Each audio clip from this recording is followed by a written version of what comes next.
Le paysage nocturne de Saint-Jean-de-Terre-Neuve vient d'acquérir de nouvelles couleurs avec l'arrivée d'une industrie qui ne peut passer inaperçue. Cette industrie est la dernière mise de l'avant par le gouvernement du premier ministre Brian Peckford et elle projette assez de lumière pour éclairer la voie des prochaines élections. James Bambert nous amène à Saint-Jean. Près de Saint-Jean-de-Terre-Neuve, les nuits sont d'une couleur d'un autre monde.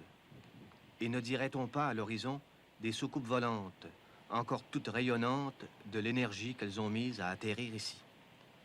Faut voir ça de plus près pour reconnaître des formes qui pourraient être celles de tentes immenses, embrasées à l'intérieur par on ne sait quelle flambée de quelle lumière.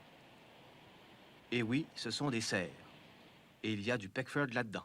The technology that we are talking about here today is more advanced than the technology that's presently at Disney World. Une technologie qu'il dit encore plus raffinée que celle de Walt Disney et qu'il a obtenue lorsqu'il a signé l'automne dernier un contrat avec ce dénommé Philip Sprong, spécialiste de la culture en serre.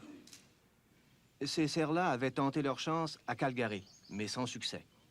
Appuyé par 13 millions de dollars publics, Sprong a déménagé ses serres à Terre-Neuve.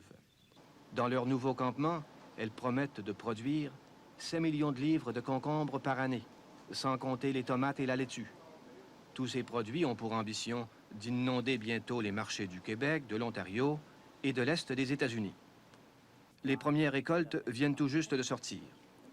Première récolte et premier ministre qui brandit ses concombres à la face des sceptiques. C'est vrai qu'ici, il y a des sceptiques. D'abord, il y a ceux qui croient que les jeunes politiques à Terre-Neuve ont une fâcheuse tendance à engendrer des éléphants blancs. Mais il y a aussi les autres qui disent qu'il ne suffit pas de produire pour pouvoir vendre, encore faut-il produire et vendre à des prix convenables. Les coûts de production sont gardés secrets, mais les prix de vente, eux, ne peuvent pas se cacher. 1,69 $ le concombre. Alors les Terre-Neuviens, qui consomment en moyenne un demi-concombre par année, ont plutôt tendance à regarder qu'à acheter.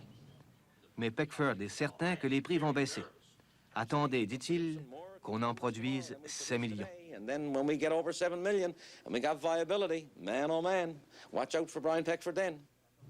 Maintenant, allons chez les tomates.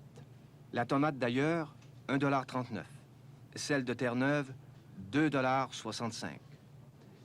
Des prix qui portent à la réflexion et au conciliabule autour des étagères, comme s'il s'agissait d'objets de grande valeur qu'on doit toucher avec prudence et remettre à leur place en attendant que leur prix se mette à votre niveau.